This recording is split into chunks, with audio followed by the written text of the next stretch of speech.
December 18, 2015 ಗೋವಾದಲ್ಲಿ ಅತ್ಯಂತ luxurious birthday celebration ಅಲ್ಲಿ ಒಂದು ವಿಜಯ್ ಮಲ್ಯನ 60ನೇ ಬರ್ತ್ಡೇ ಸೆಲೆಬ್ರೇಷನ್. ರಿಪೋರ್ಟ್ಸ್ ಗಳ ಪ್ರಕಾರ ಈ ಬರ್ತ್ಡೇ ಸೆಲೆಬ್ರೇಷನ್ ಗೆ ಸುಮಾರು 14 ಕೋಟಿ ಖರ್ಚಾಗಿತ್ತು ಅಂತ. ಹಂಗೆ ಈ ಬರ್ತ್ಡೇ ಸೆಲೆಬ್ರೇಷನ್ 2 ದಿನಗಳ ಕಾಲ ನಡೆದಿತ್ತು. ಇದರಲ್ಲಿ international singer Enrique Iglesias live performance ಕೊಟ್ಟಿದ್ರು. ಅವ್ರ ಜೊತೆ ಸೋನು ನಿಗಮ್ ಕೂಡ. ಶಾಂಪೈನ್ ನೀರ್ ತರ ಹರಿತಾ ಇತ್ತು. ಅದ್ರ ಜೊತೆ ಬಿಸ್ನೆಸ್ ಟೈಕಾನ್ಸ್, ಸೆಲೆಬ್ರಿಟೀಸ್, ಪಾಲಿಟಿಷಿಯನ್ಸ್ ಗಳಿಂದ ಈ ಸಂಭ್ರಮ ತುಂಬಿತ್ತು. ಬಟ್ ಈ ಕತೆ ಶುರು ಆಗೋದು ವಿಜಯ್ ಮಲ್ಯ ಇಂದ ಅಲ್ಲ. ಈ ಸಾಮ್ರಾಜ್ಯಕ್ಕೆ ಅಡಿಪಾಯ ಹಾಕಿರುವಂತ ವ್ಯಕ್ತಿ, ಒಂದು ಸಣ್ಣ ಬ್ರೂವಿಂಗ್ ಬಿಸ್ನೆಸ್ ಇಂದ ಭಾರತದಲ್ಲಿ ಅತಿ ದೊಡ್ಡ ಸಾಮ್ರಾಜ್ಯನ ಕಟ್ಟಿದಂತ ವ್ಯಕ್ತಿ ವಿಠಲ್ ಮಲ್ಯ ಇಂದ ಶುರು ಆಗುತ್ತೆ. ವಿಜಯ್ ಮಲ್ಯ ಫೇಮಸ್ ಆಗೋದಕ್ಕಿಂತ ಮುಂಚೆ ಇಲ್ಲಿ ಬೇರೆ ಒಬ್ಬ ಮಲ್ಯ ಇದ್ರು, ವಿಠಲ್ ಮಲ್ಯ. ಅವರು ವಿಜಯ್ ಮಲ್ಯ ತರ ಇರ್ಲಿಲ್ಲ, ಕಂಪ್ಲೀಟ್ಲಿ ಡಿಫ್ರೆಂಟ್. ವಿಠಲ್ ಮಲ್ಯ ಜಾಸ್ತಿ ಸ್ಪಾಟ್ ಲೈಟ್ ಅಲ್ಲಿ ಕಾಣಿಸ್ಕೊಂತ ಇರ್ಲಿಲ್ಲ. ಏನಕ್ಕೆ? ಯಾಕಂದ್ರೆ ಅವ್ರು ನಂಬ್ತಾ ಇದ್ದಿದ್ದೇನಂದ್ರೆ ಬಿಸ್ನೆಸ್ ಮ್ಯಾನ್ ಕಿನ್ನ ತಮ್ಮ ಬಿಸ್ನೆಸ್ ಜಾಸ್ತಿ ಸೌಂಡ್ ಮಾಡ್ಬೇಕು ಅಂತ. ಹಂಗೆ ಕೆಲವು ವರ್ಷ ಹಿಂದೆ ಹೋದ್ರೆ ಅವ್ರ ಕಾಲೇಜ್ ಲೈಫ್ ಅಲ್ಲಿ ಒಂದು ಯೂನಿಕ್ ಸ್ಕಿಲ್ ನ ಬೆಳೆಸ್ಕೊಂತ ಬರ್ತಾ ಇದ್ರು. ಅಂದ್ರೆ ಬೇರೆ ಬೇರೆ ಕಂಪನಿಯ ಫೈನಾನ್ಷಿಯಲ್ ಸ್ಟೇಟ್ಮೆಂಟ್ ನ ಅನಲೈಸ್ ಮಾಡೋದ್ ಕಲ್ತ್ಕೊಂಡಿದ್ರು. ಅದ್ರ balance sheet, profit and loss, financial performance ಅಂದ್ರೆ ಅವರಿಗೆ ಅನಲೈಸ್ ಮಾಡಿದ ತಕ್ಷಣ ಗೊತ್ತಾಗೋದು ಯಾವ ಕಂಪನಿ ಬೆಳಿಬಹುದು, ಯಾವ ಕಂಪನಿ ಬಿದೋಗ್ಬಹುದು ಅಂತ. 1940 ಇದೇ ಸ್ಕಿಲ್ ಇಟ್ಕೊಂಡು ಅವರು ಸ್ಟಾಕ್ ಮಾರ್ಕೆಟ್ ಅಲ್ಲಿ ಇನ್ವೆಸ್ಟ್ ಮಾಡಕ್ಕೆ ಶುರು ಮಾಡ್ತಾರೆ. ಆ ಸ್ಟಾಕ್ ಮಾರ್ಕೆಟ್ ಇಂದ ಅವರಿಗೆ ಜಾಸ್ತಿ ಪ್ರಾಫಿಟ್ ಆಗುತ್ತೆ. ಹೀಗೆ ಇನ್ವೆಸ್ಟ್ ಮಾಡ್ತಾ ಮಾಡ್ತಾ ಒಂದು ಕಂಪನಿ ಅವ್ರ ಗಮನನ ಸೆಳೆಯುತ್ತೆ, ಯುನೈಟೆಡ್ ಬ್ರೂವರೀಸ್. ಈ ಕಂಪನಿ ಇವ್ರ ಗಮನನ ಏನಕ್ಕೆ ಸೆಳೆಯುತ್ತೆ ಇದನ್ನ ಅರ್ಥ ಮಾಡ್ಕೊಳ್ಳೋದಕ್ಕಿಂತ ಮುಂಚೆ ಕೆಲವು ವರ್ಷ ಹಿಂದೆ ಹೋಗೋಣ. ಬ್ರಿಟಿಷರು ಆಳ್ವಿಕೆ ಮಾಡ್ತಾ ಇದ್ದ ಟೈಮ್ಗೆ ಬ್ರಿಟಿಷ್ ಸೈನಿಕರಿಗೋಸ್ಕರ ಭಾರತದಲ್ಲಿ ಬೇರೆ ಬೇರೆ ಜಾಗಗಳಲ್ಲಿ ಬ್ರೂವರೀಸ್ ಗಳನ್ನ ಸ್ಥಾಪಿಸಿದ್ರು. 1915 ಸುಮಾರು ಬ್ರೂವರೀಸ್ ಗಳು ಮರ್ಜ್ ಆಗಕ್ಕೆ ಶುರು ಆಗ್ತಾ ಇತ್ತು. ಹಾಗೆ ಮರ್ಜ್ ಆಗಿ ಒಂದು ಕಂಪನಿ ಓಪನ್ ಆಗುತ್ತೆ, ಯುನೈಟೆಡ್ ಬ್ರೂವರೀಸ್ ಅಂತ. 1946 ವಿಠಲ್ ಮಲ್ಯ ಈ ಯುನೈಟೆಡ್ ಬ್ರೂವರೀಸ್ ಕಂಪನಿಯ ಶೇರ್ಸ್ ಗಳನ್ನ ಬೈ ಮಾಡಕ್ಕೆ ಶುರು ಮಾಡ್ತಾರೆ. ಇವರು ಸ್ವಲ್ಪ ಶೇರ್ಸ್ ನ ಬೈ ಮಾಡ್ಬಿಟ್ಟು ಹಾಗೆ ಸುಮ್ನೆ ಆಗ್ಲಿಲ್ಲ. ವರ್ಷ ಕಳೀತಾ ಇದ್ದಂಗೆ ಇನ್ನು ಹೆಚ್ಚು ಶೇರ್ಸ್ ನ ಬೈ ಮಾಡಕ್ಕೆ ಶುರು ಮಾಡ್ತಾರೆ. ಬಟ್ ಇವಾಗ್ಲೇ ಇಂಟ್ರೆಸ್ಟಿಂಗ್ ಪಾರ್ಟ್ ಬರೋದು, ಅವ್ರಿಗಿನ್ನು 24 ವರ್ಷ ಅಷ್ಟೇ. ಯುನೈಟೆಡ್ ಬ್ರೂವರೀಸ್ ಅಲ್ಲಿ ಚೇರ್ಮನ್ ಆಗ್ತಾರೆ. ಸುಮಾರು ಜನ ಏನ್ ಮಾಡ್ತಾರೆ ಅಂದ್ರೆ ಚೇರ್ಮನ್ ಆದ್ಮೇಲೆ ಅಲ್ಲಿಗೆ ಕೆಲಸ ನಿಲ್ಲಿಸ್ಬಿಡ್ತಾರೆ. ಬಟ್ ವಿಠಲ್ ಮಲ್ಯಗೆ ಇದಿನ್ನು ಬಿಗಿನಿಂಗ್. ಹೀಗೆ ದಿನಗಳು ಕಳೀತಾ ಇದ್ದಂಗೆ ಯುನೈಟೆಡ್ ಬ್ರೂವರೀಸ್ ಅಲ್ಲಿ ಬರೋ ಪ್ರಾಫಿಟ್ಸ್ ಗಳನ್ನೆಲ್ಲ ಬೇರೆ ಬೇರೆ ಲಿಕ್ಕರ್ ಕಂಪನೀಸ್ ನ ಖರೀದಿಸಕ್ಕೆ ಶುರು ಮಾಡ್ತಾರೆ. ಅಂದ್ರೆ ಒಂದು ಕಂಪನಿನ ಪರ್ಚೇಸ್ ಮಾಡ್ತಾರೆ, ಅದಾದ್ಮೇಲೆ ಇನ್ನೊಂದು ಕಂಪನಿನ ಪರ್ಚೇಸ್ ಮಾಡ್ತಾರೆ. ಹೀಗೆ ಒಂದಾದ್ಮೇಲೆ ಒಂದು ಕಂಪನೀಸ್ ಗಳನ್ನ ಪರ್ಚೇಸ್ ಮಾಡ್ಕೊಂಡೇ ಬರ್ತಾರೆ. ಬಟ್ ವಿಠಲ್ ಮಲ್ಯಗೆ ಬರೀ ಆಲ್ಕೋಹಾಲ್ ಕಂಪನಿನ ಮಾತ್ರ ಕಟ್ಟಕ್ಕೆ ಇಂಟ್ರೆಸ್ಟ್ ಇರ್ಲಿಲ್ಲ, ಅದ್ರ ಜೊತೆ ಬೇರೆ ಬೇರೆ ಕಂಪನೀಸ್ ಗಳನ್ನ ಕಟ್ಟಕ್ಕೂ ಇಂಟ್ರೆಸ್ಟ್ ಇತ್ತು. ಅವರು ಒಂದಾದ್ಮೇಲೆ ಒಂದು ಬಿಸ್ನೆಸ್ ನ ಪರ್ಚೇಸ್ ಮಾಡ್ಬೇಕಂದ್ರೆ ಇನ್ನೊಂದು ಐಡಿಯಾ ಬರುತ್ತೆ, ಇದೇ ಬಿಸ್ನೆಸ್ ಪ್ರಿನ್ಸಿಪಲ್ ನ ಬೇರೆ ಕಡೆ ಹಾಕಿದ್ರೆ ಬೇರೆ ಬೇರೆ ಬಿಸ್ನೆಸ್ ನ ಪರ್ಚೇಸ್ ಮಾಡಬಹುದು ಅಂತ. ಅಂದ್ರೆ ಬೇರೆ ಸೆಕ್ಟರ್ ಬಿಸ್ನೆಸ್. ಅದಕ್ಕೆ ಅವರು UBL ಬರೋ ಪ್ರಾಫಿಟ್ಸ್ ಗಳಿಂದ ಕಡಿಮೆ ವ್ಯಾಲ್ಯೂ ಇರೋ ಕಂಪನೀಸ್ ಗಳನ್ನ ಪರ್ಚೇಸ್ ಮಾಡ್ತಾ ಇದ್ರು. 1981 ಅಷ್ಟರಲ್ಲಿ ಅವ್ರ ಸಾಮ್ರಾಜ್ಯ ಬೆಳೆದು ಬಿಟ್ಟಿತ್ತು. ಅದರಲ್ಲಿ 10 ಬ್ರೂವರೀಸ್ ಇತ್ತು, 14 ಡಿಸ್ಟಿಲರೀಸ್ ಇತ್ತು, 7 ಪ್ರಾಸೆಸ್ಡ್ ಫುಡ್ ಕಂಪನೀಸ್ ಇತ್ತು, 6 ಇನ್ವೆಸ್ಟ್ಮೆಂಟ್ ಕಂಪನೀಸ್ ಇತ್ತು. ಹಂಗೆ ಇದ್ರ ಜೊತೆ ಬೇರೆ ಬೇರೆ ಕಂಪನೀಸ್ ಗಳು ಇತ್ತು. ಆಗ ಅವ್ರ ಸಾಮ್ರಾಜ್ಯಗೆ ಸುಮಾರು 350 ಕೋಟಿ ವ್ಯಾಲ್ಯೂ ಇತ್ತು. ಬಟ್ ಇಷ್ಟು ದೊಡ್ಡ ಸಾಮ್ರಾಜ್ಯನ ಕಟ್ಟದ ಮೇಲೂ ವಿಠಲ್ ಮಲ್ಯ ಸಾಮಾನ್ಯವಾಗಿ ಬದುಕ್ತಾ ಇದ್ರು. ಅಂದ್ರೆ ಅವರಿಗೆ ಬರ್ತಾ ಇದ್ದಿದ್ ಒಂದೊಂದು ರೂಪಾಯಿನೂ ಎಲ್ಲಿಂದ ಬರ್ತಾ ಇದೆ ಅಂತ ನಾಲೆಜ್ ಇತ್ತು. ಬಟ್ ವರ್ಷಾನ್ಗಳ ಗಟ್ಲೆ ಕೆಲಸ ಮಾಡ್ತಾ ಮಾಡ್ತಾ ಮಾಡ್ತಾ ಅವ್ರ ಹೆಲ್ತ್ ಅಪ್ಸೆಟ್ ಆಯ್ತು. 1983 ವಿಠಲ್ ಮಲ್ಯಗೆ 59 ವರ್ಷ. ಅವರು ಮ್ಯಾಸಿವ್ ಹಾರ್ಟ್ ಅಟ್ಯಾಕ್ ಇಂದ ಸಾವನ್ನಪ್ತಾರೆ. ಬಟ್ ಅಲ್ಲಿರೋರು ಯಾರಿಗೂ ಗೊತ್ತಿರಲ್ಲ ಅವ್ರ ಸಾವು UB ಗ್ರೂಪ್ಸ್ ನ ಭವಿಷ್ಯನೇ ಬದಲಾಯಿಸುತ್ತೆ ಅಂತ. ಯಾಕಂದ್ರೆ 350 ಕೋಟಿ ಸಾಮ್ರಾಜ್ಯ 27 ವರ್ಷದ ಹುಡುಗನ ಕೈಗೆ ಹೋಗ್ತಾ ಇದೆ ಅಂತ. 1955 ವಿಜಯ್ ಮಲ್ಯ ಹುಟ್ಟುತ್ತಾರೆ. ವಿಠಲ್ ಮಲ್ಯಗೆ ಅವರು ಏಕೈಕ ಪುತ್ರ, ಒಬ್ಬನೇ ಮಗ ಆಗಿರ್ತಾರೆ. ಹಾಗೆ ಅವ್ರ ಲೈಫ್ ಸ್ಟೈಲು ಅವ್ರ ತಂದೆ ಲೈಫ್ ಸ್ಟೈಲ್ ಕಿನ್ನ ಕಂಪ್ಲೀಟ್ಲಿ ಡಿಫ್ರೆಂಟ್ ಆಗಿರುತ್ತೆ. ಅವರು ಬೆಂಗಳೂರಲ್ಲಿ ಬೆಳೀತಾರೆ. ಅವ್ರ ಜೀವನ ಲಕ್ಸುರಿಯಾಗೇ ಇರುತ್ತೆ. ಚಿಕ್ಕ ವಯಸ್ಸಿಂದನೂ ಅವ್ರಿಗೆ ಒಂದು ಪ್ಯಾಷನ್ ಇತ್ತು, ಬೈಕ್ ರೇಸಿಂಗ್. ಅದ್ರ ಜೊತೆ ಅವ್ರಿಗೆ ಕ್ರಿಕೆಟ್ ಆಡೋದು ಅಂದ್ರೇನು ಇಷ್ಟ ಇತ್ತು. ಈ 2 ವಿಷಯನ ಗ್ಯಾಪ್ನ ಇಟ್ಕೊಳ್ಳಿ, ಮುಂದೆ ಬೇಕಾಗುತ್ತೆ. ವಿಜಯ್ ಮಲ್ಯಗೆ 18 ವರ್ಷ ಇನ್ನೇನ್ ತುಂಬ್ತಾ ಇದೆ. ಅಷ್ಟರಲ್ಲೇ ವಿಠಲ್ ಮಲ್ಯ ಅವ್ರನ್ನ United breweries board of directors ಗೆ ಸೇರಿಸ್ತಾರೆ. ಅದು ಯಾವುದೋ ಒಂದು ಟೈಟಲ್ ಅಲ್ಲ, ಅದು ಒಂದು ಟ್ರೈನಿಂಗ್. ವಿಜಯ್ ಮಲ್ಯ ಎಲ್ಲಾ ವಿಷಯನೂ ಕಲ್ತ್ಕೊಳ್ತಾ ಬರ್ತಾ ಇರ್ತಾರೆ. ಅವ್ರು ಗ್ರಾಜುಯೇಷನ್ ಕಂಪ್ಲೀಟ್ ಆಗ್ತಾ ಇದ್ದಂಗೆ ವಿಜಯ್ ಮಲ್ಯನ US ಕಳಿಸ್ತಾರೆ. ಏನಕ್ಕಂದ್ರೆ ಇಂಟರ್ ನ್ಯಾಷನಲ್ ಬಿಸ್ನೆಸ್ ಬಗ್ಗೆ ತಿಳ್ಕೊಳಕ್ಕೆ. ಬಟ್ ವಿಜಯ್ ಮಲ್ಯ ಅಮೆರಿಕಾದಲ್ಲಿ ಇರ್ಬೇಕಂದ್ರೇನೆ ಅವ್ರಿಗೆ ಒಂದು ಶಾಕಿಂಗ್ ನ್ಯೂಸ್ ಬರುತ್ತೆ, ಅವ್ರ ತಂದೆ ಇನ್ನಿಲ್ಲ ಅಂತ. ಅಂದ್ರೆ ಸಾವನ್ನಪ್ಪಿದ್ದಾರೆ ಅಂತ. ವಿಜಯ್ ಮಲ್ಯ ಇಮಿಡಿಯೇಟ್ ಆಗಿ ಭಾರತಕ್ಕೆ ಬರ್ತಾರೆ. ಬಟ್ ಆಗ ಅವ್ರಿಗೆ ಗೊತ್ತಿರಲ್ಲ 350 ಕೋಟಿ ಸಾಮ್ರಾಜ್ಯ ಅವ್ರಿಗೋಸ್ಕರ ಕಾಯ್ತಾ ಇತ್ತು ಅಂತ. ವಿಜಯ್ ಮಲ್ಯಗೆ 27 ವರ್ಷ ಇರ್ಬೇಕಂದ್ರೆ ಅವರು UB ಗ್ರೂಪ್ ನ ಚೇರ್ಮನ್ ಆಗ್ತಾರೆ. ಬಟ್ ಸುಮಾರು ಜನ ಈ ನಿರ್ಧಾರದಿಂದ ಖುಷಿಯಾಗಿರಲ್ಲ. ಯಾಕಂದ್ರೆ ವಿಜಯ್ ಮಲ್ಯ ವಿಠಲ್ ಮಲ್ಯಕ್ಕಿನ್ನ ಕಂಪ್ಲೀಟ್ಲಿ ಡಿಫ್ರೆಂಟ್ ಆಗಿರ್ತಾರೆ. ಸುಮಾರು ಜನ ಹೇಳ್ತಾರೆ ಇವ್ನು ಇನ್ನು ಚಿಕ್ಕ ಹುಡುಗ, ಇನ್ನೂ ಎಕ್ಸ್ಪೀರಿಯನ್ಸ್ ಕೂಡ ಬಂದಿಲ್ಲ ಅಂತ. But majority of share holders ಗಳು ವಿಜಯ್ ಮಲ್ಯಗೆ ಸಪೋರ್ಟ್ ಮಾಡ್ತಾರೆ. ಅಫಿಷಿಯಲ್ ಆಗಿ UB ಬಿ ಗ್ರೂಪ್ ನ ಲೀಡರ್ ಆಗ್ತಾನೆ. ಸೊ ಈಗ ವಿಜಯ್ ಮಲ್ಯಗೆ ಗೊತ್ತು ಎಲ್ರು ಅವನನ್ನ ಗಮನಿಸ್ತಾ ಇದಾರೆ ಅಂತ. ಅವನು ಎಲ್ರಿಗೂ ಇವಾಗ ಪ್ರೂವ್ ಮಾಡಿಸ್ಬೇಕು, ನಾನು ನನ್ನ ತಂದೆಕಿನ್ನ ಕಮ್ಮಿ ಏನಿಲ್ಲ ಅಂತ. ಅಂದ್ರೆ ನಾನು ಈ ಕಂಪನಿನ ಚೆನ್ನಾಗಿ ನಡೆಸಬಹುದು ಅಂತ. ಆಗ ಅವನು ಯು ಬಿ ಗ್ರೂಪ್ ನ ಬೇರೆ ದಿಕ್ಕಿಗೆ ತಗೊಂಡೋಗ್ಬೇಕು ಅಂತ ನಿರ್ಧಾರ ಮಾಡ್ತಾನೆ. ಅದೊಂದು ನಿರ್ಧಾರ ಈ ಸಾಮ್ರಾಜ್ಯ ಅತ್ಯಂತ ಸಕ್ಸಸ್ ಆಗಿ ಫೇಲ್ಯೂರ್ ನ ಕಾಣುತ್ತೆ. ವಿಜಯ್ ಮಲ್ಯಗೆ ಮೊದಲಿಂದಾನು ತಮ್ಮದೇ ಆಗಿರುವಂತ ಒಂದು ಐಡೆಂಟಿಟಿ ಬೇಕಾಗಿತ್ತು. ಅದಕ್ಕೆ ಅವರು ಬರೀ ಲಿಕ್ಕರ್ ಬಿಸ್ನೆಸ್ ಗೆ ಡಿಪೆಂಡ್ ಆಗ್ದಿರ ಬೇರೆ ಬೇರೆ ಕಂಪನಿನ ಎಕ್ಸ್ಪೆಂಡ್ ಮಾಡಕ್ಕೆ ಶುರು ಮಾಡ್ತಾರೆ. ಅವ್ರ first target fast food industry. ಅಂದ್ರೆ ಇವ್ರು ಅನ್ಕೊಂಡಿದ್ದೇನಂದ್ರೆ ಅಮೆರಿಕ ಅವ್ರ ತರ ನಮ್ ಭಾರತದವರು ಸಹ ಫಾಸ್ಟ್ ಫುಡ್ ಗೆ ಡಿಪೆಂಡ್ ಆಗ್ತಾರೆ ಅಂತ. ಅದಕ್ಕೆ ಇದೇ ಆಪರ್ಚುನಿಟಿನ ಯೂಸ್ ಮಾಡ್ಕೊಂಡು ಅವರು ಒಂದು ರೆಸ್ಟೋರೆಂಟ್ ನ ಓಪನ್ ಮಾಡ್ತಾರೆ, ಪಿಜ್ಜಾ ಕಿಂಗ್ ಅಂತ.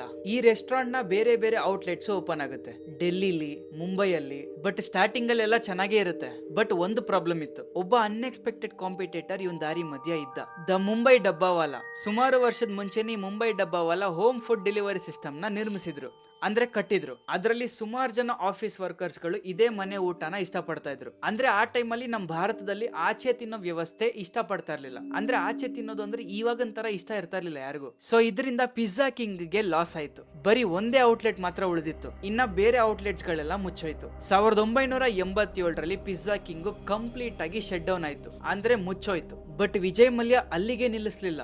1977 ಈ ಹೆಸರನ್ನ ಆಲ್ಮೋಸ್ಟ್ ಎಲ್ಲರೂ ಕೇಳಿರ್ತೀರ, cocoa Cola.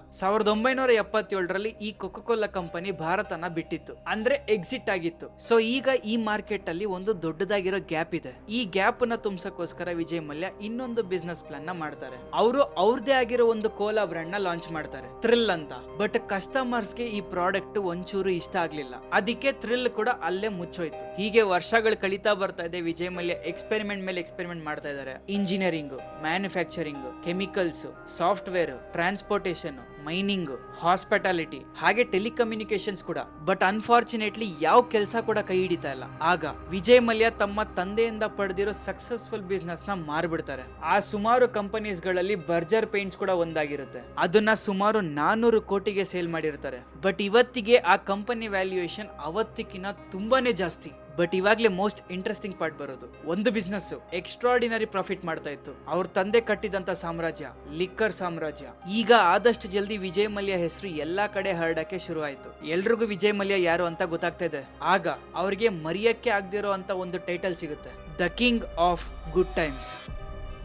1983ರಲ್ಲಿ Vijay Mallya U B ಗ್ರೂಪ್ಗೆ ಚೇರ್ಮನ್ ಆಗ್ತಾರೆ. ಬಟ್ ಶಾಕಿಂಗ್ ಪಾರ್ಟ್ ಏನಂದ್ರೆ ಇದು ಮಾರ್ಕೆಟ್ ಅಲ್ಲಿ ನಂಬರ್ 1 ಆಗಿರ್ಲಿಲ್ಲ. ಯಾಕಂದ್ರೆ ಎಸ್ಪೆಷಲಿ ಒಂದು ಬ್ರ್ಯಾಂಡ್ ಸ್ಟ್ರಗಲ್ ಆಗ್ತಾ ಇತ್ತು, ಕಿಂಗ್ ಫಿಶರ್ ಬಿಯರ್. ಈ ಬ್ರ್ಯಾಂಡ್ ನ ವಿಠಲ್ ಮಲ್ಯ ಲಾಂಚ್ ಮಾಡಿರ್ತಾರೆ. ಬಟ್ ಈ ಬ್ರ್ಯಾಂಡ್ ಅದರ ಕಾಂಪಿಟೇಟರ್ ಬ್ರ್ಯಾಂಡ್ ಕಿನ್ನ ತುಂಬಾನೇ ಹಿಂದೆ ಇರುತ್ತೆ.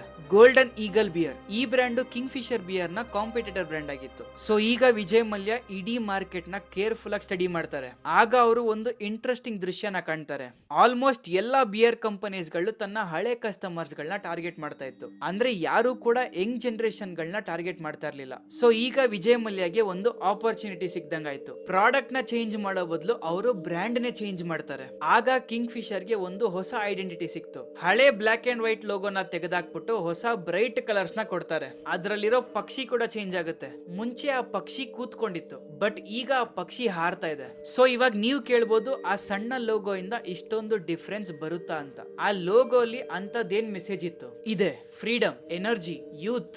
ಬೇರೆ ಬ್ರ್ಯಾಂಡ್ಸ್ ಗಳಕ್ಕಿನ್ನ ಕಿಂಗ್ ಫಿಶರ್ ಈಗ ಯೂನಿಕ್ ಬ್ರ್ಯಾಂಡ್ ಆಯ್ತು, ಅಂದ್ರೆ ಸ್ಟೈಲಿಸ್ಟ್ ಬ್ರ್ಯಾಂಡ್ ಆಯ್ತು. ಆಗ ಅದಕ್ಕೆ ಒಂದು ಫೇಮಸ್ ಸ್ಲೋಗನ್ ಕೂಡ ಕೊಡ್ತಾರೆ, the king of good times. ಅಂದ್ರೆ ಈ ಲೈನ್ ಒಂದು ಸಣ್ಣ ಮಾರ್ಕೆಟಿಂಗ್ ಲೈನ್ ಆಗಿರ್ಲಿಲ್ಲ, ಅದು ಹೊಸ ಲೈಫ್ ಸ್ಟೈಲ್ ನೇ ಸೃಷ್ಟಿ ಮಾಡ್ಬಿಡ್ತು. ವಿಜಯ್ ಮಲ್ಯ ಈ ಕಿಂಗ್ ಫಿಶರ್ ಬಿಯರ್ ನ ಒಂದು ಪ್ರೀಮಿಯಂ ಬಿಯರ್ ಆಗಿ ಬದಲಾಯಿಸ್ಬಿಟ್ರು. ಈ ಪ್ರೀಮಿಯಂ ಬಿಯರ್ ಎಲ್ಲಾ ಯೂತ್ ಗಳನ್ನ ಸೆಳಿತಾ ಇತ್ತು. ಬಟ್ ಇವಾಗ್ಲೇ ಮೋಸ್ಟ್ ಇಂಟ್ರೆಸ್ಟಿಂಗ್ ಪಾರ್ಟ್ ಬರೋದು. 1986 ಬೆಂಗಳೂರಲ್ಲೇ ತನ್ನ ಮೊದಲ ಮಾಡರ್ನ್ ಪಬ್ ಕಾಣಿಸ್ಕೊಳ್ಳುತ್ತೆ. ಅದಾದ್ಮೇಲೆ ಇನ್ನೊಂದು ಪಬ್, ಅದಾದ್ಮೇಲೆ ಇನ್ನೊಂದು ಪಬ್. ಅಂದ್ರೆ ಸಾಮಾನ್ಯ ಬಾರ್ಗಳಿಗಿಂತ ಕಂಪ್ಲೀಟ್ಲಿ ಡಿಫ್ರೆಂಟ್ ಆಗಿತ್ತು.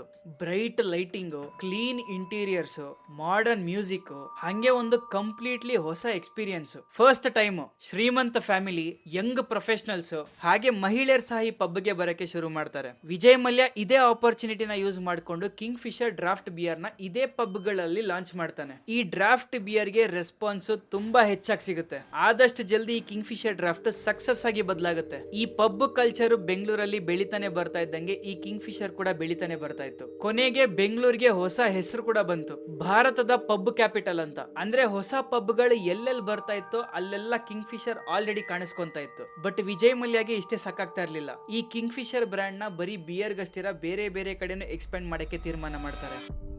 Vijay Mallya king Fisher brand ನ ಬೇರೆ ಬೇರೆ ಕಡೆ ಎಕ್ಸ್ಪೆಂಡ್ ಮಾಡಕ್ಕೆ ಅಂತ ತೀರ್ಮಾನ ಮಾಡ್ತಾರೆ. ಅವ್ರ ಟಾರ್ಗೆಟ್ ಏನಂದ್ರೆ ಜನರು ಎಲ್ಲಿ ನೋಡಿದ್ರು ಬರೀ ಕಿಂಗ್ ಫಿಶರ್ ಕಾಣಿಸ್ಬೇಕು ಅಂತ. ಅದಕ್ಕೆ ಅವರು ಸುಮಾರು ಕಡೆ ಸ್ಪಾನ್ಸರ್ ಮಾಡಕ್ಕೆ ಶುರು ಮಾಡ್ತಾರೆ. ಅದರಲ್ಲಿ ಹಾರ್ಸ್ ರೇಸಿಂಗ್ ಈವೆಂಟ್ಸ್ ಅಲ್ಲಿ, ಫುಟ್ಬಾಲ್ ಟೂರ್ನಮೆಂಟ್ಸ್ ಅಲ್ಲಿ, ಫ್ಯಾಷನ್ ಶೋಸ್ ಅಲ್ಲಿ, ಹಂಗೆ ಯಾವುದೇ ಒಂದು ಹೈ ಪ್ರೊಫೈಲ್ ಈವೆಂಟ್ಸ್ ನಡೀತಾ ಇತ್ತು ಅಂದ್ರೆ ಅಲ್ಲಿ ಇವ್ರ ಸ್ಪಾನ್ಸರ್ಶಿಪ್ ಇರ್ತಾ ಇತ್ತು ಅಂತ.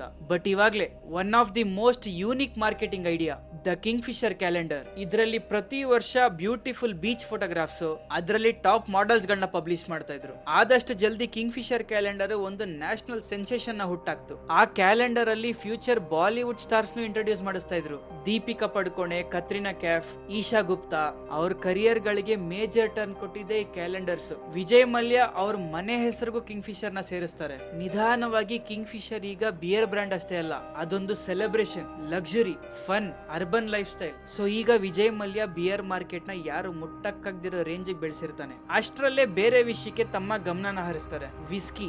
ಯುಬಿ ಗ್ರೂಪ್ಸ್ ಆಲ್ರೆಡಿ ಸುಮಾರು ಸಕ್ಸಸ್ಫುಲ್ ವಿಸ್ಕಿ ಬ್ರಾಂಚ್ ಗಳನ್ನ ಇಟ್ಕೊಂಡಿತ್ತು. McDowell's number 1, Bagpiper. But Vijay ಮಲ್ಯಗೆ ಅಷ್ಟೇ ಸಾಕಾಗ್ತಾ ಇರ್ಲಿಲ್ಲ, ಇನ್ನೂ ಜಾಸ್ತಿ ಬೇಕು. ಅವರು ಬೇರೆ ಬೇರೆ ಪ್ರೀಮಿಯಂ ಬ್ರಾಂಚ್ ಗಳನ್ನ ಲಾಂಚ್ ಮಾಡಕ್ಕೆ ಶುರು ಮಾಡ್ತಾರೆ. ಅದರಲ್ಲಿ ರಾಯಲ್ ಚಾಲೆಂಜ್, ಬ್ಲಾಕ್ ಡಾಗ್, ಆಂಟಿಕ್ವಿಟಿ, ಹಂಗೆ ಸುಮಾರು ಬ್ರಾಂಚ್ ಗಳು. But Vijay Mallya same brands ನ ಎಲ್ರಿಗೂ ಸೇಲ್ ಮಾಡ್ತಾ ಇರ್ಲಿಲ್ಲ.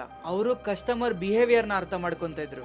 ಬೇರೆ ಬೇರೆ ಕಸ್ಟಮರ್ಸ್ ಗೆ ಬೇರೆ ಬೇರೆ ಬ್ರ್ಯಾಂಡ್ ಬೇಕು ಅಂತ. ಅಂದ್ರೆ ಕೊಕೊ ಕೋಲಾದಲ್ಲಿ ಕೋಕ್ ಇದೆ, ಡಯಟ್ ಕೋಕ್ ಇದೆ, ಹಂಗೆ ಥಮ್ಸ್ ಅಪ್ ಇದೆ, ಬೇರೆ ಬೇರೆದಿದೆ. ಅದೇ ತರ ಬೇರೆ ಬೇರೆ ಕಸ್ಟಮರ್ಸ್ ಗೆ ಬೇರೆ ಬೇರೆ ತರ ಬ್ರ್ಯಾಂಡ್ ಬೇಕು ಅಂತ ಅರ್ಥ ಮಾಡ್ಕೊಂಡಿದ್ರು. ವಿಜಯ್ ಮಲ್ಯ ವರ್ಲ್ಡ್ ಅಲ್ಲೇ ಫಸ್ಟ್ ಲೋ ಕ್ಯಾಲರಿ ವಿಸ್ಕಿ ಕೂಡ ಇಂಟ್ರೊಡ್ಯೂಸ್ ಮಾಡಿದ್ರು. ಸೊ ಇದೇ ತರ ಕಸ್ಟಮರ್ ಬಿಹೇವಿಯರ್ ನ ಅರ್ಥ ಮಾಡ್ಕೊಂಡು ಬೇರೆ ಬೇರೆ ಸ್ಟ್ರಾಟಜಿನ ಲಾಂಚ್ ಮಾಡ್ತಾರೆ. King Fisher premium, king Fisher strong, king Fisher logger, ಬೇರೆ ಬೇರೆ ಪ್ರಾಡಕ್ಟ್ಸ್ ಬೇರೆ ಬೇರೆ ಕಸ್ಟಮರ್ ನ ಟಾರ್ಗೆಟ್ ಮಾಡ್ತಾ ಇತ್ತು. ಬಟ್ ಇಂಡಿಯಾದಲ್ಲಿ ಒಂದು ಪ್ರಾಬ್ಲಮ್ ಇತ್ತು. ಲಿಕ್ಕರ್ ಕಂಪನೀಸ್ ಗಳನ್ನ ಅಡ್ವರ್ಟೈಸ್ ಮಾಡೋದು ಕಂಪ್ಲೀಟ್ ಆಗಿ ಬ್ಯಾನ್ ಆಗಿತ್ತು. ಸುಮಾರು ಕಂಪನೀಸ್ ಗಳಿಗೆ ಇದು ಪ್ರಾಬ್ಲಮ್ ಆಗಿದ್ರೆ ವಿಜಯ್ ಮಲ್ಯ ಇದೊಂದು ಆಪರ್ಚುನಿಟಿ ಆಗಿ ನೋಡ್ತಾರೆ. ಸರೋಗೆಟ್ ಅಡ್ವರ್ಟೈಸಿಂಗ್ ನ ಲಾಂಚ್ ಮಾಡ್ತಾರೆ. ಅಂದ್ರೆ ವಿಸ್ಕಿ ಅಡ್ವರ್ಟೈಸ್ಮೆಂಟ್ ಕೊಡೋ ಬದಲು ಅವರು ಮೆಕ್ಡಾಲ್ಸ್ ಸೋಡಾನ, ಮೆಕ್ಡಾಲ್ಸ್ ನೀರ್ನ ಅಡ್ವರ್ಟೈಸ್ ಮಾಡ್ತಾರೆ. Top Bollywood stars, cricket celebrities ಈ ಅಡ್ವರ್ಟೈಸ್ಮೆಂಟ್ಸ್ ಗಳಲ್ಲಿ ಕಾಣಿಸ್ಕೊಂತ ಇದ್ರು. ಅಫಿಷಿಯಲ್ ಆಗಿ ಅವರು ಸೋಡಾನ ಪ್ರಮೋಟ್ ಮಾಡ್ತಾ ಇದ್ರು. ಬಟ್ ಇಂಡೈರೆಕ್ಟ್ ಆಗಿ ಅವರು ವಿಸ್ಕಿ ಹಾಗೆ ಬಿಯರ್ ನ ಪ್ರಮೋಟ್ ಮಾಡ್ತಾ ಇದ್ರು. 2004 ಯುನೈಟೆಡ್ ಬ್ರೂವರೀಸ್ ಜಗತ್ತಲ್ಲೇ 4ನೇ ಅತಿ ದೊಡ್ಡ ಲಿಕ್ಕರ್ ಕಂಪನಿ ಆಗಿತ್ತು. ಸೊ ಈಗ ವಿಜಯ್ ಮಲ್ಯಗೆ ದುಡ್ಡು ಒಂದು ಪ್ರಾಬ್ಲಮೇ ಅಲ್ಲ. ಬಟ್ ವಿಜಯ್ ಮಲ್ಯ ಗೊತ್ತಿತ್ತು ಭಾರತದಲ್ಲಿ ಇರ್ಬೇಕಂದ್ರೆ ಅವರಿಗೆ ಬರೀ ದುಡ್ಡ ಅವಶ್ಯಕತೆ ಅಲ್ಲ, ಪೊಲಿಟಿಕಲ್ ಇನ್ಫ್ಲೂಯೆನ್ಸ್ ಬೇಕು ಅಂತ. 2002 ಬೇರೆ ಬೇರೆ ಪೊಲಿಟಿಕಲ್ ಪಾರ್ಟಿಗಳ ಸಪೋರ್ಟ್ ಗಳಿಂದ ವಿಜಯ್ ಮಲ್ಯ ಪಾಲಿಟಿಕ್ಸ್ ಗೆ ಎಂಟರ್ ಆಗ್ತಾರೆ. ಶಾಕಿಂಗ್ ಪಾರ್ಟ್ ಏನಂದ್ರೆ ಅವರು ಮೆಂಬರ್ ಆಫ್ ರಾಜ್ಯಸಭಾನು ಆಗ್ತಾರೆ. ಸೊ ಈಗ ಅವ್ರ ಹತ್ರ ಎರಡೂ ಇದೆ, ದುಡ್ಡು ಇದೆ, ಪಾಲಿಟಿಕಲ್ ಇನ್ಫ್ಲೂಯೆನ್ಸ್ ಇದೆ. 2005 ವಿಜಯ್ ಮಲ್ಯ ಸಕ್ಸಸ್ ಪೀಕಲ್ ಇದೆ. ಬಟ್ ಒಂದು ವಿಷಯ ವಿಜಯ್ ಮಲ್ಯನ ಕಾಡ್ತಾನೆ ಇತ್ತು. ಅವನ್ ಎಷ್ಟೇ ಸಕ್ಸಸ್ಫುಲ್ ಆಗ್ಲಿ ಅವನನ್ನ ಒಬ್ಬ ಲಿಕ್ಕರ್ ಬಿಸ್ನೆಸ್ ಮ್ಯಾನ್ ಅಂತಾನೆ ಗುರುತಿಸ್ತಾ ಇದ್ರು. ಆ ಟೈಮ್ ಅಲ್ಲಿ ಲಿಕ್ಕರ್ ಬಿಸ್ನೆಸ್ ಮ್ಯಾನ್ ಗೆ ಅಷ್ಟೊಂದು ಮರ್ಯಾದೆ ಯಾರು ಕೊಡ್ತಾ ಇರ್ಲಿಲ್ಲ, ಮರ್ಯಾದೆ ತುಂಬಾ ಕಡಿಮೆ. ಸೊ ಅದಕ್ಕೆ ವಿಜಯ್ ಮಲ್ಯ ಈ ಇಮೇಜ್ ನ ಕಂಪ್ಲೀಟ್ ಆಗಿ ಚೇಂಜ್ ಮಾಡಬೇಕು ಅಂತ ತೀರ್ಮಾನ ಮಾಡ್ತಾರೆ. ಅದಕ್ಕೆ ಅವರು ಒಂದು ಪ್ರೆಸ್ಟೀಜಿಯಸ್ ಬಿಸ್ನೆಸ್ ಗೆ ಕಾಲಿಡ್ತಾರೆ, ಏವಿಯೇಷನ್. ಅವ್ರ ಕನ್ಸು ಏನಂದ್ರೆ ಯಾವ್ದೋ ಒಂದು ಏರ್ಲೈನ್ ನ ಕಟ್ಟಬೇಕು ಅಂತ ಅಲ್ಲ, ಭಾರತದಲ್ಲೇ ಅತ್ಯಂತ ಲಕ್ಸುರಿಯಸ್ ಏರ್ಲೈನ್ ನ ಕಟ್ಟಬೇಕು ಅಂತ. ಆ ಏರ್ಲೈನ್ ಗೆ ಕಿಂಗ್ ಫಿಶರ್ ಏರ್ಲೈನ್ಸ್ ಅಂತಾನೆ ಹೆಸರು ಕೊಡ್ತಾರೆ. ಹಂಗೆ ಹೊಸ ಐಡಿಯಾನ ಕೂಡ ಪ್ಲಾನ್ ಮಾಡ್ತಾರೆ. ಅಂದ್ರೆ ಎಕನಾಮಿಕ್ ಕ್ಲಾಸ್ ಇಲ್ಲ ಬಿಸ್ನೆಸ್ ಕ್ಲಾಸ್ ಅಂತ ತೀರ್ಮಾನ ಮಾಡೋ ಬದಲು ಇನ್ನೊಂದು ಕ್ಲಾಸ್ ನ ಇಂಟ್ರೊಡ್ಯೂಸ್ ಮಾಡಿಸ್ತಾರೆ, ಕಿಂಗ್ ಫಿಶರ್ ಕ್ಲಾಸ್ ಅಂತ. ಈ ಕ್ಲಾಸ್ ಅಲ್ಲಿ ಪ್ಯಾಸೆಂಜರ್ಸ್ ಗೆ ಬೇರೆ ಬೇರೆ ಫುಡ್, ಬೇರೆ ಬೇರೆ ಬೆವರೇಜಸ್ ಗಳನ್ನ ಆಫರ್ ಮಾಡ್ತಾ ಇದ್ರು. ಒಂದೊಂದು ಸೀಟ್ಗೂ ಅದರದೇ ಆಗಿರುವಂತ ಇನ್ ಫ್ಲೈಟ್ ಎಂಟರ್ಟೈನ್ಮೆಂಟ್ ಸಿಸ್ಟಮ್ ಗಳಿತ್ತು. ಆ ಟೈಮ್ ಅಲ್ಲಿ ಬೇರೆ ಬೇರೆ ಏರ್ಲೈನ್ಸ್ ಗಳು ಬೇಸಿಕ್ ಫೆಸಿಲಿಟಿನ ಕೊಡ್ತಾ ಇದ್ರು. ಬಟ್ ಕಿಂಗ್ ಫಿಶರ್ ಏರ್ಲೈನ್ಸ್ ಅಲ್ಲಿ ಪ್ರತಿಯೊಬ್ಬ ಪ್ಯಾಸೆಂಜರ್ಗೂ ಸ್ಪೆಷಲ್ ಫೀಲ್ ಕೊಡಬೇಕು ಅಂತ ಇದ್ರು. ಅದಕ್ಕೆ ವಿಜಯ್ ಮಲ್ಯ ಪರ್ಸನಲ್ ಆಗಿ ಕ್ಯಾಬಿನ್ ಕ್ರೂ ಕ್ಯಾಂಡಿಡೇಟ್ಸ್ ನ ಇಂಟರ್ವ್ಯೂ ಮಾಡ್ತಾ ಇದ್ರು. ಅವ್ರ ಯೂನಿಫಾರ್ಮ್ಸ್ ಗಳನ್ನ ಲೀಡಿಂಗ್ ಫ್ಯಾಷನ್ ಡಿಸೈನರ್ಸ್ ಕೈಯಲ್ಲಿ ಡಿಸೈನ್ ಮಾಡಿಸ್ತಾ ಇದ್ರು. ಹಂಗೆ ಅವ್ರಿಗೆಲ್ಲ ಸ್ಪೆಷಲ್ ಟ್ರೈನಿಂಗ್ಸ್ ಕೂಡ ಕೊಟ್ಟಿದ್ರು. ಅವ್ರ ಡಯಟ್, ಅವ್ರ ಫಿಟ್ನೆಸ್ ರೂಟೀನ್ಸ್ ಅದನ್ನ ಕೇರ್ಫುಲ್ ಆಗಿ ಪ್ಲಾನ್ ಮಾಡ್ತಾ ಇದ್ರು. ಇದೆಲ್ಲ ಪ್ರೀಮಿಯಂ ಫೀಚರ್ಸ್ ಜೊತೆ ವಿಜಯ್ ಮಲ್ಯ ಇನ್ನೊಂದು ನಿರ್ಧಾರನ ತಗೊಂಡಿದ್ರು, ಅದರ ಟಿಕೆಟ್ ಪ್ರೈಸ್. ಅಂದ್ರೆ Kingfisher Airlines ticket price Jet Airways ಹಾಗೆ ಏರ್ ಇಂಡಿಯಾ ಅಷ್ಟೇ ಇರುತ್ತೆ, ಇಲ್ಲ ಅಂದ್ರೆ ಅದಕ್ಕಿಂತ ಕಡಿಮೆನೂ ಇರುತ್ತೆ ಅಂತ ಹೇಳಿದ್ರು. ಯಾಕಂದ್ರೆ ಅವ್ರು ನಂಬ್ತಾ ಇದ್ದಿಷ್ಟೇ, ಜನರು ಲಕ್ಸುರಿ ಲೈಫ್ ನ ಎಂಜಾಯ್ ಮಾಡ್ಬೇಕಂದ್ರೆ ಅದಕ್ಕೆ ಎಕ್ಸ್ಟ್ರಾ ದುಡ್ಡು ಕೊಡೋದು ಅವಶ್ಯಕತೆ ಇಲ್ಲ ಅಂತ. ಮೇ 7, 2005 ತನ್ನ ಮಗನ ಬರ್ಡೇ ದಿನ ಈ ಏರ್ಲೈನ್ ನ ಲಾಂಚ್ ಮಾಡಬೇಕು ಅನ್ಕೊಂಡಿರ್ತಾರೆ. ಬಟ್ ಎಲ್ಲಾ ಪ್ರಿಪರೇಷನ್ ಗಳನ್ನ ಮಾಡ್ಕೊಂಡಿದ್ರು, ಈ ಲಾಂಚ್ ಡಿಲೇ ಆಯ್ತು. May 9, 2005 finally Kingfisher Airline take off ಆಯ್ತು. ಅದರ ಫಸ್ಟ್ ಫ್ಲೈಟ್ ಮುಂಬೈಯಿಂದ ಬೆಂಗಳೂರಿಗೆ ಸ್ವತಃ ವಿಜಯ್ ಮಲ್ಯನೇ ಆ ಫ್ಲೈಟ್ ಅಲ್ಲಿ ಪ್ರಯಾಣಿಸ್ತಾ ಇದ್ರು. ಅವರೇ ಪರ್ಸನಲ್ ಆಗಿ ಪ್ಯಾಸೆಂಜರ್ ಗಳನ್ನ ವೆಲ್ಕಮ್ ಮಾಡ್ತಾ ಇದ್ರು. ಜನರು ಬೇರೆ ಬೇರೆ ಏರ್ಲೈನ್ ನ ಬಿಟ್ಬಿಟ್ಟು ಇವ್ರ ಏರ್ಲೈನ್ ಗೆ ಬರಕ್ಕೆ ಶುರು ಮಾಡ್ತಾ ಇದ್ರು. ಬಹಳ ಕಡಿಮೆ ಟೈಮ್ ಅಲ್ಲಿ ಕಿಂಗ್ ಫಿಶರ್ ಏರ್ಲೈನ್ ಯಾರು ಮುಟ್ಟಕ್ಕಾಗ್ದಿರೋ ರೇಂಜ್ ಬೆಳೆದು ಬಿಡ್ತು. ಬಟ್ ವಿಜಯ್ ಮಲ್ಯ ಟಾರ್ಗೆಟ್ ಬರೀ ಭಾರತ ಅಲ್ಲ, ಇಡೀ ಪ್ರಪಂಚಕ್ಕೆ ಎಕ್ಸ್ಪೆಂಡ್ ಮಾಡ್ಬೇಕು ಅಂತ. ಸೊ ಇವಾಗೆ ಮೋಸ್ಟ್ ಇಂಟ್ರೆಸ್ಟಿಂಗ್ ಪಾರ್ಟ್ ಬರೋದು. ಈಗ ಕಿಂಗ್ ಫಿಶರ್ ಏರ್ಲೈನ್ ನ ಇಂಟರ್ ನ್ಯಾಷನಲ್ ಗೆ ಎಕ್ಸ್ಪ್ಯಾಂಡ್ ಮಾಡಬೇಕು ಅಂತ ವಿಜಯ್ ಮಲ್ಯ ತೀರ್ಮಾನ ಮಾಡ್ತಾರೆ. ಬಟ್ ಒಂದು ಪ್ರಾಬ್ಲಮ್ ಇತ್ತು. ಇಂಡಿಯನ್ ಏವಿಯೇಷನ್ ರೂಲ್ ಪ್ರಕಾರ ಯಾವುದೇ ಒಂದು ಏರ್ಲೈನ್ಸ್ ಇಂಟರ್ ನ್ಯಾಷನಲ್ ಅಲ್ಲಿ ಎಕ್ಸ್ಪ್ಯಾಂಡ್ ಆಗ್ಬೇಕಂದ್ರೆ ಭಾರತದಲ್ಲಿ ಅಟ್ ಲೀಸ್ಟ್ 5 ಇಯರ್ಸ್ ಬೇಕಾಗಿತ್ತು, ಅಂದ್ರೆ ಆಪರೇಟ್ ಮಾಡಬೇಕಾಗಿತ್ತು. ಬಟ್ ಕಿಂಗ್ ಫಿಶರ್ ಏರ್ಲೈನ್ಸ್ ಇವಾಗ ಬಂದಿರೋ airlines. Vijay Mallya already inter national ಗೆ ಎಕ್ಸ್ಪ್ಯಾಂಡ್ ಮಾಡಬೇಕು ಅಂತ ಹಠ ಹಿಡಿದಿದ್ರು. ಅದಕ್ಕೆ ಅವರು ಒಂದು ಪ್ಲಾನ್ ಮಾಡ್ತಾರೆ. ಅವರು ಆಲ್ರೆಡಿ ಇರೋ ಒಂದು ಏರ್ಲೈನ್ ನ ಪರ್ಚೇಸ್ ಮಾಡೋ ಪ್ಲಾನ್ ಮಾಡ್ತಾರೆ. ಕ್ಯಾಪ್ಟನ್ GR ಗೋಪಿನಾಥ್ ಅವ್ರು ಕಟ್ಟಿರುವಂತ ಏರ್ ಡೆಕ್ಕನ್ ಏರ್ಲೈನ್ಸ್ ಅದು ನಮ್ಮ ಭಾರತದ first successful low cost airline ಆಗಿತ್ತು. ಫಸ್ಟ್ ಟೈಮ್ ಲಕ್ಷಾಂತರ ಮಿಡಲ್ ಕ್ಲಾಸ್ ಇಂಡಿಯನ್ಸ್ ಈ ಫ್ಲೈಟ್ ಅಲ್ಲಿ ಹೋಗಕ್ಕೆ ಅಫೋರ್ಡ್ ಮಾಡಬಹುದಾಗಿತ್ತು. But 2007 Air Deccan financial problem ನ ಫೇಸ್ ಮಾಡ್ತಾ ಇತ್ತು. ವಿಜಯ್ ಮಲ್ಯ ಈ ಗೋಲ್ಡನ್ ಆಪರ್ಚುನಿಟಿನ ಗಮನಿಸ್ತಾರೆ. ಆಗ ಈ ಏರ್ ಡೆಕ್ಕನ್ ಕಂಟ್ರೋಲಿಂಗ್ ಸ್ಟೇಕ್ ನ ಖರೀದಿಸ್ತಾರೆ. ಆ ಡೀಲ್ ಸುಮಾರು 1000 ಕೋಟಿ ವರ್ತ್ ಆಗಿರುತ್ತೆ. ಆ ಡೀಲ್ ಅಲ್ಲಿ ಬರೀ ಏರ್ ಡೆಕ್ಕನ್ ನ ಕಾಪಾಡೋದಷ್ಟೇ ಅಲ್ಲ, ಆ ಇಂಟರ್ ನ್ಯಾಷನಲ್ ಫ್ಲೈಯಿಂಗ್ ರೈಟ್ಸ್ ನ ತಗೊಂಡೋದಾಗಿರುತ್ತೆ. ಆ ಏರ್ ಡೆಕ್ಕನ್ ನ ಅಕ್ವಿಸಿಷನ್ ಆದ್ಮೇಲೆ ಅದನ್ನ ರೀಬ್ರಾಂಡ್ ಮಾಡ್ತಾರೆ ಕಿಂಗ್ ಫಿಶರ್ ರೆಡ್ ಅಂತ. ಸೊ ಈಗ ಕಿಂಗ್ ಫಿಶರ್ ಗೆ ಇಂಡೈರೆಕ್ಟ್ ಆಗಿ ಇಂಟರ್ ನ್ಯಾಷನಲ್ ಫ್ಲೈಟ್ ರೈಟ್ ಸಿಕ್ತು. ಸೊ ಆದಷ್ಟು ಜಲ್ದಿ ಕಿಂಗ್ ಫಿಶರ್ ಇಂಟರ್ ನ್ಯಾಷನಲ್ ಗೆ ಹಾರ್ತು. ಅದರಲ್ಲಿ ಲಂಡನ್ ಕೂಡ ಒಂದಾಗಿತ್ತು. ಆಚೆಯಿಂದ ನೋಡೋರ್ಗೆ ಎಲ್ಲಾನು ಚೆನ್ನಾಗೇ ಇತ್ತು. ಅಂದ್ರೆ ಕಂಪನಿ ಬೆಳೀತಾ ಇದೆ, ಫ್ಲೈಟ್ಸ್ ಒಂದಾದ್ಮೇಲೆ ಒಂದು ಬರ್ತಾನೆ ಇದೆ. ಬಟ್ ಅಲ್ಲಿ ಒಂದು ಪ್ರಾಬ್ಲಮ್ ಇತ್ತು. ಒಂದೊಂದು ಹೊಸ ಏರ್ ಕ್ರಾಫ್ಟ್ ಬರ್ಬೇಕಂದ್ರೆ, ಒಂದೊಂದು ಹೊಸ ರೂಟ್ ಬರ್ಬೇಕಂದ್ರೆ, ಒಂದೊಂದು ಹೊಸ ಲಕ್ಸುರಿ ಸರ್ವಿಸ್ ಬರ್ಬೇಕಂದ್ರೆ ಅದ್ರ ಕಾಸ್ಟ್ ಅವ್ರಿಗೆ ಬರ್ತಾ ಇದ್ದಿದ್ದಕ್ಕಿಂತ ಖರ್ಚಾಗ್ತಿದ್ದೆ ಜಾಸ್ತಿ ಆಗಿತ್ತು. ಬಟ್ ಇವಾಗ್ಲೇ ಇಂಡಿಯನ್ ಏವಿಯೇಷನ್ ಇಂಡಸ್ಟ್ರಿ ಕಂಪ್ಲೀಟ್ ಆಗಿ ಚೇಂಜ್ ಆಗುತ್ತೆ. ವಿಜಯ್ ಮಲ್ಯ ಕನ್ಸ್ ಪ್ರಕಾರ ಪ್ಯಾಸೆಂಜರ್ಸ್ ಗೆ ಅತ್ಯಂತ ಲಕ್ಸುರಿ ಲೈಫ್ ಕೊಡಬೇಕು, ಬಟ್ ಕಡಿಮೆ ಪ್ರೈಸ್ ಅಲ್ಲಿ. ಹೀಗೆ ನಡೀತಾ ಏರ್ಲೈನ್ಸ್ ಕಂಪ್ಲೀಟ್ ಆಗಿ ಲಾಸ್ ಕಡೆಗೆ ಬರಕ್ಕೆ ಶುರು ಆಯ್ತು. ಅಂದ್ರೆ ಕೆಲವು ಸರಿ ಅವ್ರಿಗೆ ಪ್ರಾಫಿಟ್ ಏನು ಅವ್ರ ಕಡೆಯಿಂದಾನೆ ಹೆಚ್ಚು ದುಡ್ಡು ಖರ್ಚಾಗ್ತಾ ಇತ್ತು. ಯಾಕಂದ್ರೆ ಪ್ರತಿ ಒಂದು ಫ್ಲೈಟ್ ಅಲ್ಲೂ high quality meals, expensive beverages, personal entertainment screens, premium customer service, ಇದೆಲ್ಲಾದ್ರ ಕಾಸ್ಟ್ ದಿನೇ ದಿನೇ ಹೆಚ್ಚತಾನೆ ಹೋಗ್ತಾ ಇತ್ತು. ಇದ್ರ ನಡುವೆ ಹೊಸ ಪ್ರಾಬ್ಲಮ್ ಕಾಣಿಸ್ಕೊಂತು. ಇದ್ರ ಜೊತೆ ನಮ್ ಜನರು ಆ ಏರ್ಲೈನ್ ವಸ್ತುಗಳನ್ನ ಕದ್ಕೊಂಡು ಹೋಗ್ತಾ ಇದ್ರು. ಸ್ಪೂನು, ಫೋರ್ಕು, ಚಾಕು, ಪ್ರೀಮಿಯಂ ಗ್ಲಾಸ್ ಅದನ್ನೆಲ್ಲ ರೀಪ್ಲೇಸ್ ಮಾಡಿ ಹೊಸ ತರ್ತಾ ಕಂಪನಿ ಇನ್ನು ಲಾಸ್ ಹೋಗ್ತಾ ಇತ್ತು. ಬಟ್ ವಿಜಯ್ ಮಲ್ಯಗೆ ಎಲ್ಲೋ ಒಂದು ಕಾನ್ಫಿಡೆನ್ಸ್ ಇತ್ತು, ಜಾಸ್ತಿ ಜನ ಬಂದ್ರೆ ಈ ಲಾಸ್ ಎಲ್ಲ ಕವರ್ ಆಗುತ್ತೆ ಅಂತ. ಬಟ್ ಹಂಗಾಗ್ಲಿಲ್ಲ. ಮಾರ್ಕೆಟ್ ಕಂಪ್ಲೀಟ್ ಆಗಿ ಚೇಂಜ್ ಆಯ್ತು. ಲೋ ಕಾಸ್ಟ್ ಏರ್ಲೈನ್ಸ್ ಫಾಸ್ಟ್ ಆಗಿ ಬೆಳೆಯಕ್ ಶುರು ಆಯ್ತು. ಇಂಡಿಗೋ, ಸ್ಪೈಸ್ ಜೆಟ್, ಗೋ ಏರ್, ಈ ಎಲ್ಲಾ ಏರ್ಲೈನ್ಸ್ ಗಳು ಒಂದೇ ವಿಷಯದ ಮೇಲೆ ಫೋಕಸ್ ಮಾಡ್ತಾ ಇದ್ರು. ಅಂದ್ರೆ ಕಡಿಮೆ ticket price, no unnecessary luxury, simple operation.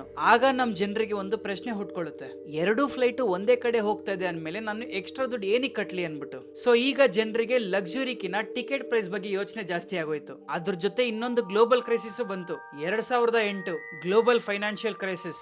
Business ಗಳು ನಿಧಾನ ಆಯ್ತು, ಜನರು ಟ್ರಾವೆಲ್ ಮಾಡೋದು ಕಡಿಮೆ ಆಯ್ತು, ಏರ್ಲೈನ್ ಆದಾಯ ಕುಸಿತಾ ಬಂತು. ಆ ಟೈಮಲ್ಲಿ ಕ್ರೂಡ್ ಆಯಿಲ್ ಪ್ರೈಸ್ ಎಕ್ಸೆಸಿವ್ ಆಗಿ ಜಾಸ್ತಿ ಆಗೋಯ್ತು. ಏವಿಯೇಷನ್ ಫ್ಯೂಲ್ ಕೂಡ ಜಾಸ್ತಿ ಆಗೋಯ್ತು. ಕಿಂಗ್ ಫಿಶರ್ ಏರ್ಲೈನ್ಸ್ ಗೆ ಇದೊಂದು ಡಿಸಾಸ್ಟರ್ ಆಗೋಯ್ತು. ಯಾಕಂದ್ರೆ ಅದ್ರ ಇನ್ಕಮ್ ಕಮ್ಮಿ ಆಗ್ತಾ ಇತ್ತು, ಬಟ್ ಖರ್ಚು ಜಾಸ್ತಿ ಆಗ್ತಾ ಇತ್ತು. ಈಗ ಕಿಂಗ್ ಫಿಶರ್ ಬದುಕಬೇಕಂದ್ರೆ ವಿಜಯ್ ಮಲ್ಯ ಗಿದ್ದಿದ್ ಒಂದೇ ಆಪ್ಷನ್, ಸಾಲ ಮಾಡೋದು. ಆ ನಿರ್ಧಾರ ಅವನ್ ಇಡೀ ಜೀವನನೇ ಚೇಂಜ್ ಮಾಡಾಕತ್ತೆ. 2008 ಕಿಂಗ್ ಫಿಶರ್ ಏರ್ಲೈನ್ ಸಾಲ ಬೆಳಿತಾನೆ ಹೋಗ್ತಾ ಇದೆ. ಬಟ್ ಏರ್ಲೈನ್ ಯಾವುದೇ ತರದ ದುಡ್ಡು ಸಂಪಾದನೆ ಮಾಡ್ತಾ ಇಲ್ಲ, ಬದಲಿಗೆ ಕಂಪ್ಲೀಟ್ ಲಾಸ್ ಅಲ್ಲೇ ಇದೆ. ಪ್ರತಿದಿನ ಕೋಟ್ಯಾಂತರ ರೂಪಾಯಿ ಕಳೆದೋಗ್ತಾ ಇದೆ. ಫ್ಯೂಲ್ ಕಂಪನೀಸ್ ಗಳು ಅದರ ಪೇಮೆಂಟ್ಸ್ ಗೋಸ್ಕರ ಕಾಯ್ತಾ ಇದೆ. ಏರ್ ಕ್ರಾಫ್ಟ್ ಲೀಸಿಂಗ್ ಕಂಪನಿಗಳು ಅದರ ದುಡ್ಡು ವಾಪಸ್ ಪಡ್ಕೊಳ್ಳೋದಕ್ಕೆ ಕಾಯ್ತಾ ಇದೆ. ಎಲ್ಲಾ ಕಡೆಗೂ ಕಿಂಗ್ ಫಿಶರ್ ದುಡ್ಡು ಕೊಡ್ಬೇಕಾಗಿತ್ತು. ಬಟ್ ಏರ್ಲೈನ್ ನ ಫೀಲ್ಡ್ ಅಲ್ಲಿ ಇಟ್ಟಿರೋದಕ್ಕೆ ವಿಜಯ್ ಮಲ್ಯ ಸಾಲ ಮೇಲೆ ಸಾಲ ಮಾಡ್ತಾ ಇದಾರೆ. ಬಟ್ ಸ್ಟಿಲ್ ಸಾಕಾಗ್ತಾ ಇಲ್ಲ. ನಿಧಾನವಾಗಿ ಫ್ಲೈಟ್ ಗಳನ್ನ ಬಾಡಿಗೆ ನೀಡಿದ ಕಂಪನಿಗಳು ತಮ್ಮ ವಿಮಾನಗಳನ್ನ ವಾಪಸ್ ತಗೊಂತಾ ಇದೆ. ಒಂದು ಏರ್ ಕ್ರಾಫ್ಟ್ ಹೋಯ್ತು, ಅದಾದ್ಮೇಲೆ ಇನ್ನೊಂದು, ಅದಾದ್ಮೇಲೆ ಮತ್ತೊಂದು, ಕೊನೆಗೆ 32 ಏರ್ ಕ್ರಾಫ್ಟ್ ಗಳು ಹೋಯ್ತು. ಆ ಏರ್ಲೈನ್ ನೆಟ್ವರ್ಕ್ ಕುಸಿತಾ ಬಂತು. ಸುಮಾರು ರೂಟ್ಸ್ ಗಳನ್ನು ಕ್ಯಾನ್ಸಲ್ ಮಾಡ್ಬಿಟ್ರು. ಬಟ್ ಇಷ್ಟಕ್ಕೆ ನಿಂತ್ಕೊಂಡಿಲ್ಲ, ಇನ್ನೊಂದು ಕ್ರೈಸಿಸ್ ಬರುತ್ತೆ. ಕಿಂಗ್ ಫಿಶರ್ ತನ್ನ ಎಂಪ್ಲಾಯಿಗಳಿಗೆ ಸಂಬಳ ಕೊಡಕ್ಕೆ ಆಗ್ತಾ ಇರಲ್ಲ. ತಿಂಗಳ ಮೇಲೆ ತಿಂಗಳು ಹೋಗ್ತಾ ಇದೆ, ಬಟ್ ಸಂಬಳ ಸಿಗ್ತಾ ಇಲ್ಲ. ಪೈಲಟ್ಸ್ಗೆ, ಕ್ಯಾಬಿನ್ ಕ್ರೂಗೆ, ಇಂಜಿನಿಯರ್ಸ್ಗೆ, ಗ್ರೌಂಡ್ ಸ್ಟಾಫ್ಗೆ, ಸಾವಿರಾರು ಜನ ಎಂಪ್ಲಾಯಿಗೆ ಎಲ್ರು ನಿರಂತರವಾಗಿ ಕೆಲಸ ಮಾಡ್ತಿದ್ದಾರೆ, ಬಟ್ ಯಾರಿಗೂ ಸಂಬಳ ಸಿಗ್ತಾ ಇಲ್ಲ. ಸುಮಾರು ತಿಂಗಳು ಆ ಏರ್ ಕ್ರಾಫ್ಟ್ ಗಳನ್ನ ಪಾರ್ಕಿಂಗ್ ಅಲ್ಲೇ ಬಿಟ್ಟಿದ್ದಾರೆ. ಅದಕ್ಕೆ ರೆಗ್ಯುಲರ್ ಮೇಂಟೆನೆನ್ಸ್ ಇಲ್ಲ, ಹಾರಕ್ಕೂ ಆಗಲ್ಲ. ಸುಮಾರು ರಿಪೋರ್ಟ್ಸ್ ಗಳ ಪ್ರಕಾರ ಅಲ್ಲೇ ಪಾರ್ಕಿಂಗ್ ಅಲ್ಲಿ ಇದ್ದಿದ್ದ ಏರ್ ಕ್ರಾಫ್ಟ್ ಪಾರ್ಟ್ಸ್ ಗಳನ್ನ ತೆಗೆದಿ ಹಾರ್ತಾ ಇರೋ ಏರ್ ಕ್ರಾಫ್ಟ್ ಗೆ ಹಾಕಿದ್ರು ಅಂತ. ಬಟ್ ಏರ್ಲೈನ್ಸ್ ಒಂದಾದ್ಮೇಲೆ ಒಂದು ಪ್ರಾಬ್ಲಮ್ಸ್ ಗಳನ್ನ ಫೇಸ್ ಮಾಡ್ಕೊಂಡೇ ಬರ್ತಾ ಇದೆ. ಫ್ಲೈಟ್ಸ್ ಗಳು ಡಿಲೇ ಆಗ್ತಾ ಬರ್ತಾ ಇದೆ. ಕೆಲವು ಫ್ಲೈಟ್ಸ್ ಗಳು ಲಾಸ್ಟ್ ಮಿನಿಟ್ ಅಲ್ಲೂ ಕ್ಯಾನ್ಸಲ್ ಆಗಿದೆ. ಫ್ಲೈಟ್ ಬುಕಿಂಗ್ ಕಂಪ್ಲೀಟ್ ಆಗಿ ಬಂದಾಗ್ತಾ ಬರ್ತಾ ಇತ್ತು. ಈಗ ಏರ್ಲೈನ್ಸ್ ಕಂಪ್ಲೀಟ್ ಲಾಸ್ ಅಲ್ಲಿದೆ. ಫೈನಲಿ ಇಂಡಿಯಾಸ್ ಏವಿಯೇಷನ್ ರೆಗ್ಯುಲೇಟರ್ ಕಾಲಿಡ್ತಾರೆ. ಅಕ್ಟೋಬರ್ 2012 ಕಿಂಗ್ ಫಿಶರ್ ಏರ್ಲೈನ್ಸ್ ನ ಎಲ್ಲಾ ಫ್ಲೈಟ್ ಆಪರೇಷನ್ಸ್ ನ ಸಸ್ಪೆಂಡ್ ಮಾಡ್ತಾರೆ. ಅದಾಗಿದ್ ಕೆಲವೇ ತಿಂಗಳಲ್ಲಿ ಡಿಸೆಂಬರ್ 31, 2012 DGCA ಈ Kingfisher Airline flying licence ನ ಕ್ಯಾನ್ಸಲ್ ಮಾಡ್ತಾರೆ. ಬಟ್ ಶಾಕಿಂಗ್ ಪಾರ್ಟ್ ಏನಂದ್ರೆ ಕತೆ ಇಲ್ಲಿಗೆ ಮುಗಿಯಲ್ಲ. ವಿಜಯ್ ಮಲ್ಯ ಮುಂಚೆ ತರ ಲಕ್ಸುರಿಯಸ್ ಲೈಫ್ ನೇ ಎಂಜಾಯ್ ಮಾಡ್ಕೊಂಡಿರ್ತಾರೆ. 2012 ಕಿಂಗ್ ಫಿಶರ್ ಏರ್ಲೈನ್ಸ್ ಕೊಲ್ಯಾಪ್ಸ್ ಆಯ್ತು. ಸಾವಿರಾರು ಜನ ಎಂಪ್ಲಾಯೀಸ್ಗೆ ಸಂಬಳ ಸಿಕ್ಕಿಲ್ಲ. ಬ್ಯಾಂಕು ತಾನ್ ಕೊಟ್ಟಿರೋ ಲೋನ್ ನ ರಿಕವರಿ ಮಾಡ್ಕೊಳ್ಳಕ್ಕೆ ಕಾಯ್ತಾ ಇದೆ. ಸಪ್ಲೈಯರ್ಸ್ ಪೇಮೆಂಟ್ಸ್ ಗೋಸ್ಕರ ಡಿಮ್ಯಾಂಡ್ ಮಾಡ್ತಾ ಇದ್ದಾರೆ. ಸುಮಾರು ಜನರು ವಿಜಯ್ ಮಲ್ಯ ಸಾಮ್ರಾಜ್ಯ ಇನ್ನೇನ್ ಮುಗಿತು ಅನ್ಕೊಂಡಿದ್ರು, ಬಟ್ ಹಂಗಾಗ್ಲಿಲ್ಲ. ಕಿಂಗ್ ಫಿಶರ್ ಏರ್ಲೈನ್ ಕೊಲ್ಯಾಪ್ಸ್ ಆದ್ರೂ Vijay Mallya lifestyle change ಆಗ್ಲಿಲ್ಲ. ಮುಂಚೆ ಹೇಗಿದ್ರು ಇವಾಗೂ ಹಾಗೆ ಇದ್ರು. ಅಂದ್ರೆ ಹೈ ಪ್ರೊಫೈಲ್ ಪಾರ್ಟೀಸ್ ಗಳನ್ನ ಅಟೆಂಡ್ ಮಾಡ್ಕೊಳ್ಳೋದು, ಸ್ಪೋರ್ಟ್ಸ್ ಇವೆಂಟ್ಸ್ ಗೆ ಹೋಗೋದು, ಫ್ಯಾಷನ್ ಶೋಗ್ ಅಟೆಂಡ್ ಆಗೋದು, ಸೆಲೆಬ್ರಿಟಿ ಗ್ಯಾದರಿಂಗ್ಸ್ ಮಾಡ್ಕೊಳ್ಳೋದು. ಹಂಗೆ ಅದ್ರ ಜೊತೆ Royal Challengers Bangalore IPL team ಕೂಡ ಅವ್ರ ಹತ್ರನೇ ಇತ್ತು. ಅಷ್ಟೇ ಅಲ್ಲ, ಫೋರ್ಸ್ ಇಂಡಿಯಾ ಫಾರ್ಮುಲಾ 1 ಟೀಮ್ ಕೂಡ ಅವ್ರ ಹತ್ರನೇ ಇತ್ತು. ಪ್ರೈವೇಟ್ ಜೆಟ್ ಕೂಡ ಇನ್ನು ಯೂಸ್ ಮಾಡ್ತಾ ಇದ್ರು. ಲಕ್ಸುರಿ ಯಾಟ್ಸ್ ಇತ್ತು. ಹಾಗೆ ಐಷಾರಾಮಿ ಜೀವನ ಇತ್ತು. ಸಿಂಪಲ್ ಆಗಿ ಹೇಳ್ಬೇಕಂದ್ರೆ ಏನು ಚೇಂಜ್ ಆಗಿಲ್ಲ, ಬರೀ ಆ ಏರ್ಲೈನ್ಸ್ ಬಂದಾಯ್ತು ಅಷ್ಟೇ. ಬಟ್ ಒಂದ್ ಇನ್ಸಿಡೆಂಟ್ ಎಲ್ರೂ ಗಮನನು ಇವ್ರ ಕಡೆ ಸೆಳೀತು. ಡಿಸೆಂಬರ್ 2015 ವಿಜಯ್ ಮಲ್ಯ ಗೋವಾಲಿ ತನ್ನ 60ನೇ ಬರ್ತ್ಡೇನ ಸೆಲೆಬ್ರೇಟ್ ಮಾಡ್ಕೊಂತಾರೆ.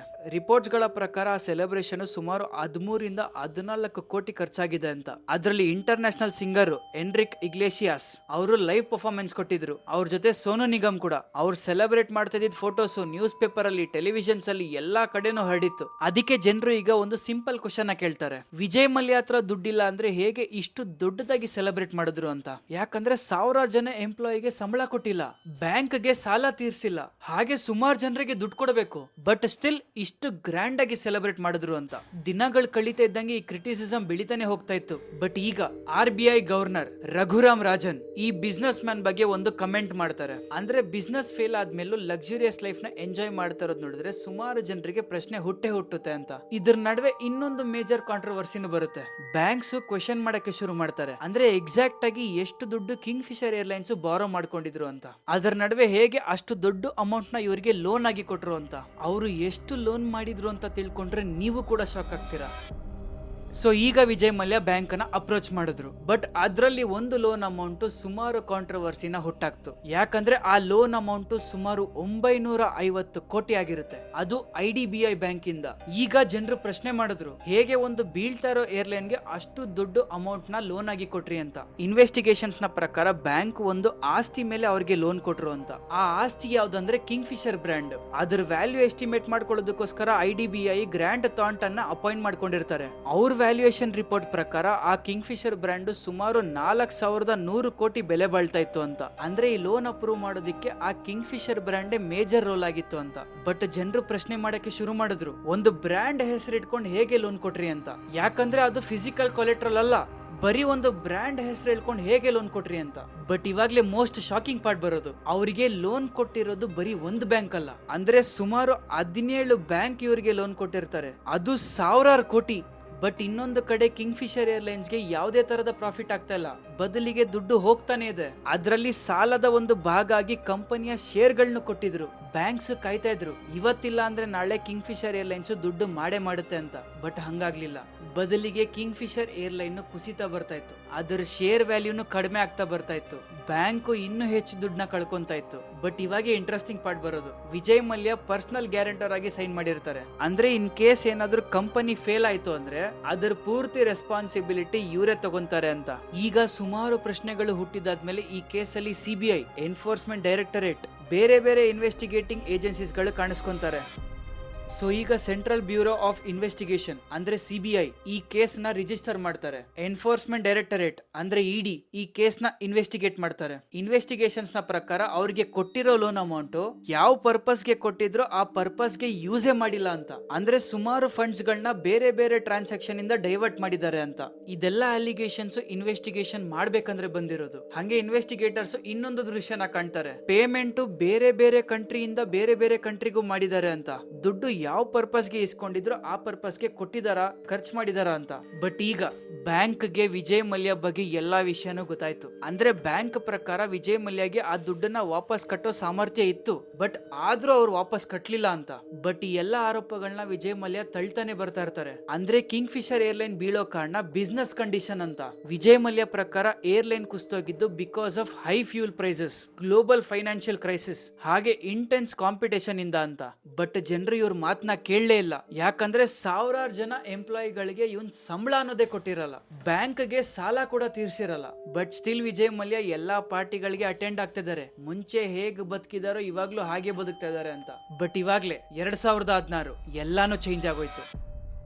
ಫೆಬ್ರವರಿ 28, 2016 SBI ನ senior officials Supreme Court lawyer Dushyant ದಾವೆನ ಮೀಟ್ ಮಾಡಕ್ ಹೋಗ್ತಾರೆ. ದುಷ್ಯಂತ್ ದಾವೆ ಆ ಸೀನಿಯರ್ ಅಫಿಷಿಯಲ್ಸ್ ಗೆ ವಾರ್ನ್ ಕೂಡ ಮಾಡ್ತಾರೆ. ಅಂದ್ರೆ ವಿಜಯ್ ಮಲ್ಯ ಈ ದೇಶನ ಬಿಡೋ ಚಾನ್ಸಸ್ ಜಾಸ್ತಿ ಇದೆ ಅಂತ. ಸೊ ಇಮಿಡಿಯೇಟ್ ಆಗಿ ಸುಪ್ರೀಂ ಕೋರ್ಟ್ ಗೆ ಹೋಗಿ ಅಂತಾನು ಹೇಳ್ತಾರೆ. ಅಂದ್ರೆ ವಿಜಯ್ ಮಲ್ಯನ ದೇಶ ಬಿಡದಿರೋ ತರ ಆರ್ಡರ್ ಕೊಡ್ಲಿ ಅನ್ಬಿಟ್ಟು. ಬಟ್ ಇವಾಗ್ಲೇ ಇಂಟ್ರೆಸ್ಟಿಂಗ್ ಪಾರ್ಟ್ ಬರೋದು. ಮಾರನೇ ದಿನ ದುಷ್ಯಂತ್ ದಾವೆ ಜೊತೆ ಇನ್ನೊಂದು ಮೀಟಿಂಗ್ ಸ್ಕೆಡ್ಯೂಲ್ ಆಗಿರುತ್ತೆ. ಅಂದ್ರೆ ಈ ಮೀಟಿಂಗ್ ಆದ್ಮೇಲೆ ಪಿಟಿಷನ್ ಫೈಲ್ ಮಾಡಬೇಕು ಅಂತ. ಬಟ್ ದುಷ್ಯಂತ್ ದಾವೆ ಪ್ರಕಾರ SBI ಅಫಿಷಿಯಲ್ಸ್ ಆ ಮೀಟಿಂಗ್ ಸ್ಕೆಡ್ಯೂಲ್ ಆಗಿದ್ದ ದಿನ ಬಂದೇ ಇಲ್ಲ ಅಂತ. ಅದಕ್ಕೆ ಯಾವುದೇ ತರದ ಪಿಟಿಷನ್ ಫೈಲ್ ಆಗಿಲ್ಲ ಅಂತ, ಯಾವುದೇ ತರದ ಅರ್ಜೆಂಟ್ ಆರ್ಡರ್ ಕೂಡ ಹೋಗಿಲ್ಲ ಅಂತ. March 2, 2016 Vijay Mallya already London ಹೋಗೋ ಫ್ಲೈಟ್ ನ ಹತ್ತಿದ್ರು. ರಿಪೋರ್ಟ್ಸ್ ಗಳ ಪ್ರಕಾರ ಅವ್ರು ಟ್ರಾವೆಲ್ ಮಾಡ್ಬೇಕಂದ್ರೆ ಅವ್ರ ಹತ್ರ ಸುಮಾರು ಸೂಟ್ ಕೇಸಸ್ ಗಳು ಇತ್ತು ಅಂತ. ಅವರು ದೇಶನ ಬಿಟ್ಟ ಮೇಲೆ SBI ಹೋಗಿ ಸುಪ್ರೀಂ ಕೋರ್ಟ್ ಗೆ ಅಪ್ರೋಚ್ ಮಾಡಿದ್ರು ಅಂತ. ಬಟ್ ಅವ್ರು ಅಪ್ರೋಚ್ ಮಾಡೋ ಅಷ್ಟರಲ್ಲಿ ವಿಜಯ್ ಮಲ್ಯ ದೇಶನ ಬಿಟ್ಬಿಟ್ಟಿದ್ರು. ಎಲ್ಲಾ ಕಡೆ ಸುದ್ದಿ ಹರಡ್ಬಿಟ್ಟಿತ್ತು. ಅವತ್ತು ಮಯ ಆಗಿದ್ದ ವ್ಯಕ್ತಿ ಸುಮಾರು 9 ವರ್ಷ ಆದ್ಮೇಲೆ ಪಾಡ್ಕಾಸ್ಟ್ ಕೊಡ್ತಾರೆ, ಅದು ರಾಜಶಮಾನಿ ಪಾಡ್ಕಾಸ್ಟ್. ಈ ತರ ವ್ಯಕ್ತಿಗಳು ಆ ಪಾಡ್ಕಾಸ್ಟ್ ಒಳಗಡೆ ಬರೋದೇ ಅವ್ರನ್ನ ಡಿಫೆಂಡ್ ಮಾಡ್ಕೊಳಕ್ಕೆ. ಯಾಕಂದ್ರೆ ಅವ್ರು ಯಾಕೆ ಇಂಟರ್ವ್ಯೂ ಕೊಡಕ್ಕೆ ಯೂಟ್ಯೂಬರ್ಸ್ ಹತ್ರ ಬರ್ತಾರೆ, ಯಾಕೆ ಜರ್ನಲಿಸ್ಟ್ ಹತ್ರ ಹೋಗಲ್ಲ? ಯಾಕಂದ್ರೆ ಅವ್ರಿಗೆ ಗೊತ್ತು ಯಾರ ಹತ್ರ ಹೋದ್ರೆ ನಾವು ಡಿಫೆಂಡ್ ಮಾಡ್ಕೊಳ್ಳೋದಿಕ್ಕೆ ಸಹಾಯ ಆಗುತ್ತೆ ಅನ್ಬಿಟ್ಟು. ಈ ಪಾಡ್ಕಾಸ್ಟ್ ಅಲ್ಲಿ ಸುಮಾರು ವಿಷಯಗಳನ್ನು ಹೇಳ್ತಾರೆ. ಅಂದ್ರೆ ನಾನು ಎಸ್ಕೇಪ್ ಆಗಿಲ್ಲ, ಬದಲಿಗೆ ಫೈನಾನ್ಸ್ ಮಿನಿಸ್ಟರ್ ಅರುಣ್ ಜೇಟ್ಲಿಗೆ ಈ ವಿಷಯನ ಮುಂಚೆನೆ ತಿಳಿಸಿದ್ದೆ ಅಂತ. ಬಟ್ ಅರುಣ್ ಜೇಟ್ಲಿ ಈ ವಿಷಯನ ಕಂಪ್ಲೀಟ್ ಆಗಿ ಡಿನೈ ಮಾಡ್ತಾರೆ. ಅವ್ರು ಹೇಳೋದೇನಂದ್ರೆ ಯಾವುದೇ ತರದ ಫಾರ್ಮಲ್ ಮೀಟಿಂಗ್ ನಮ್ಮಿಬ್ಬರ ಮಧ್ಯೆ ನಡೆದೇ ಇಲ್ಲ ಅಂತ ಹೇಳ್ತಾರೆ. ಅವ್ರು ಹೇಳೋ ಪ್ರಕಾರ ವಿಜಯ್ ಮಲ್ಯ ಸ್ವಲ್ಪ ಹೊತ್ತು ಮಾತ್ರ ಪಾರ್ಲಿಮೆಂಟ್ ಬಂದು ಭೇಟಿಯಾಗಿದ್ರು. ಹಂಗ ಭೇಟಿ ಆದಾಗ ಬ್ಯಾಂಕ್ ಗಳ ಜೊತೆ ಒಂದ್ಸಲ ಮಾತಾಡು ಅಂತ ನಾನು ಹೇಳಿದ್ದೆ ಅಂತಾನು ಹೇಳ್ತಾರೆ. ಬಟ್ ಸ್ಟಿಲ್ ಸುಮಾರು ಕೋರ್ಟ್ ವಿಜಯ್ ಮಲ್ಯಗೆ ಲೀಗಲ್ ಆರ್ಡರ್ ನೋಟಿಸ್ ಕೊಡ್ತಾನೆ ಇದ್ದಾರೆ. ಬಟ್ ವಿಜಯ್ ಮಲ್ಯ ಭಾರತದಲ್ಲಿಲ್ಲ, ಅವರು ಯುನೈಟೆಡ್ ಕಿಂಗ್ಡಮ್ ಅಲ್ಲಿ ಸೆಟಲ್ ಆಗಿದ್ದಾರೆ. 2017 ಭಾರತ ಸರ್ಕಾರ ಫಾರ್ಮಲಿ ಎಕ್ಸ್ಟ್ರಾಡಿಷನ್ ರಿಕ್ವೆಸ್ಟ್ ಮಾಡ್ತಾ ಇದ್ದಾರೆ. ಲೀಗಲ್ ಬ್ಯಾಟಲ್ ಸುಮಾರು ವರ್ಷ ನಡೀತು. ಬ್ರಿಟಿಷ್ ಕೋರ್ಟ್ಸ್ ಎರಡೂ ಕಡೆಯಿಂದ ವಾದ ವಿವಾದಗಳನ್ನ ಕೇಳಿಸ್ಕೊಂತು. ವಿಜಯ್ ಮಲ್ಯ ನಾನು ಯಾವ್ದು ಫ್ರಾಡ್ ಮಾಡಿಲ್ಲ ಅಂತ ಆರ್ಗ್ಯೂ ಮಾಡ್ತಾರೆ. ಅವ್ರ ಪ್ರಕಾರ ಕಿಂಗ್ ಫಿಶರ್ ಏರ್ಲೈನ್ ಫೇಲ್ ಆಗಿದ್ದು ಬಿಸ್ನೆಸ್ ಕಂಡೀಷನ್ ಇಂದ, ಹಂಗೆ ಅವ್ರು ಯಾರಿಗೂ ಮೋಸ ಮಾಡಿಲ್ಲ ಅಂತ. ಬಟ್ ಇಂಡಿಯನ್ ಇನ್ವೆಸ್ಟಿಗೇಟಿಂಗ್ ಏಜೆನ್ಸೀಸ್ ಗಳು ಇದನ್ನ ಒಪ್ಪಲ್ಲ. ಅವರು ಅದನ್ನ ಬ್ಯಾಂಕ್ ಫ್ರಾಡ್, ಮನಿ ಲಾಂಡ್ರಿಂಗ್ ಹಾಗೆ ಅದರ ರಿಲೇಟೆಡ್ ಸುಮಾರು ಕೇಸ್ಗಳನ್ನ ಹಾಕ್ತಾರೆ. ಹಂಗೆ ಇದ್ರ ನಡುವೆ ಇಂಡಿಯನ್ ಅಥಾರಿಟೀಸ್ ಗಳು ವಿಜಯ್ ಮಲ್ಯ ಆಸ್ತಿಗಳನ್ನ ಜಪ್ತಿ ಮಾಡ್ಕೊಂತಾರೆ. ಅವ್ರ ಲಕ್ಸುರಿ ಹೌಸ್, ಅವ್ರ ಕಂಪನಿ ಶೇರು, ಬ್ಯಾಂಕ್ ಅಕೌಂಟ್ಸ್ ಹಂಗೆ ಸುಮಾರು ಆಸ್ತಿಗಳು. ಸುಮಾರು ವರ್ಷಗಳಿಂದ ಬ್ಯಾಂಕ್ ಅವರು ಈ ಆಸ್ತಿಗಳನ್ನ ಮಾರ್ಕೊಂಡು ತಮ್ಮ ತಮ್ಮ ದುಡ್ಡನ್ನ ಪಡ್ಕೊಂತ ಇದ್ರು. ಬಟ್ ಈಗ ಸುಮಾರು 9 ವರ್ಷ ಆದ್ಮೇಲೆ ವಿಜಯ್ ಮಲ್ಯ ಒಂದು ಪಾಡ್ಕಾಸ್ಟ್ ಅಲ್ಲಿ ಕಾಣಿಸ್ಕೊಂತಾರೆ. ನಾನು ಆಗ್ಲೇ ಹೇಳ್ದಾಗೆ ಈ ಪಾಡ್ಕಾಸ್ಟ್ ಅಲ್ಲಿ ಅವ್ರನ್ನ ಅವರು ಡಿಫೆಂಡ್ ಮಾಡ್ಕೊಂತಾನೆ ಬರ್ತಾ ಇದ್ರು. ಬಟ್ ಲಕ್ಷಾಂತರ ಜನರಿಗೆ ಪ್ರಶ್ನೆ ಇನ್ನು ಹಂಗೆ ಉಳಿದಿದೆ, ಆ ಪಾಡ್ಕಾಸ್ಟ್ ಅಲ್ಲಿ ಹೇಳಿರೋ ಅಷ್ಟು ವಿಷಯನೂ ನಿಜಾನಾ, ಇಲ್ಲ ಅವ್ರನ್ನ ಅವರು ಡಿಫೆಂಡ್ ಮಾಡ್ಕೊಂತ ಇದಾರ ಅಂತ? ನಿಮಗೆ ಆ ವಿಜಯ್ ಮಲ್ಯ ಪಾಡ್ಕಾಸ್ಟ್ ಅಲ್ಲಿ ಹೇಳಿರೋ ವಿಷಯಗಳನ್ನ ಸಿಂಪಲ್ ಆಗಿ ತಿಳ್ಕೊಳ್ಬೇಕಂದ್ರೆ ಕಮೆಂಟ್ ಅಲ್ಲಿ ಪಾಡ್ಕಾಸ್ಟ್ ಅಂತ ಕಮೆಂಟ್ ಮಾಡಿ. ನಿಮ್ಗೆ ಅದ್ರ ಬಗ್ಗೆ ನಿಜವಾಗ್ಲೂ ಕುತೂಹಲ ಇದೆ ಅಂದ್ರೆ